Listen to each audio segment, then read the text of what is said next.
Isa nga sa mga alaala ng namaalam na si Ronaldo Valdez ay ang naiwan nitong mansion nito na isa nga sa mga bunga ng pagsisikap nito mula sa mundo ng showbiz.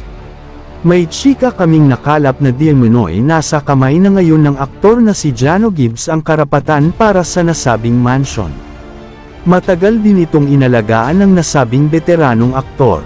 Ayon sa chika, mahirap daw para kay Jano na maalaala ang mga memories ng kanyang ama na napamahal na din sa kanya. Isa nga din ito sa mga ari-arian ni Ronaldo na mahirap bitawan dahil nga isa ito sa pinakaunang investment ng nasabing na maalam na aktor.